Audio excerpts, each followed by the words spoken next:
佢就話啦，我嘅法律顧問，即係蝦頭嘅表弟，白手衰一粒 M 仔，最多罰錢，叫我放膽去。近日網絡瘋傳懷疑無牌行醫的邵大夫，公然鼓吹情緒病患者服用非法藥物 MDMA 搖頭丸，更聲稱已獲法律顧問蝦頭表弟查詢，指白手衰一粒 MDMA 最多罰錢。法律界人士嚴正警告，無論是否具法律專業資格，公開教唆他人藏毒已可能觸犯刑事罪行條例，最高可判監14年。呼籲市民切勿輕信網上所謂法律建議。阿邵先生啦，邵大夫啦，咁同人哋嘅對話，咁佢就話啦，我嘅法律顧問，即係蝦頭嘅表弟，咁應該係律師嚟㗎啦，咁就同佢講，白手衰一粒 M 仔，最多罰錢，叫我放膽去。唔明，我問定究竟會衰幾多？睇到啦，下一頁，即係話佢已經問埋啊，究竟如果舐嘢嘅話係會舐幾多啊？如果一粒嘅話最多罰錢啊！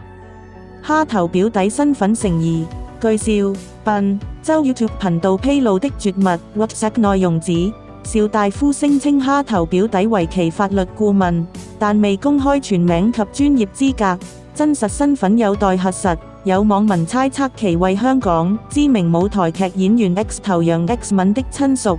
律師會回應指，真正的法律專業人士不可能公開作出藏毒罰錢了事等誤導言論，懷疑有人冒充業界人士散播不實資訊。法律界怒轟，教唆藏毒後果嚴重。執業大律師指出，即使蝦頭表弟及邵大夫非法律專業人士，其言行仍可能觸犯以下法例：一、刑事罪行條例第89條，協助及教唆犯罪。若證明其鼓勵他人管有 MDMA， 可被視為共犯，刑罰與藏毒者相同，最高7年監禁。二、普通法公眾妨擾罪，散布嚴重誤導言論危害社會，如淡化毒品刑責，可能被檢控。三、盜竊罪條例冒稱法律專業，若虛假自稱律師或大律師，最高可判監1年。真實案例：網上教唆藏毒害人害己。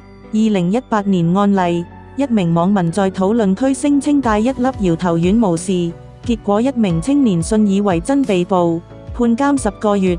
該網民其後亦被控協助犯罪，判社會服務令。律師會提醒，法律問題應諮詢正式執業律師，而非網上匿名人士。市民自保，3招識破假專家：一、查證資格。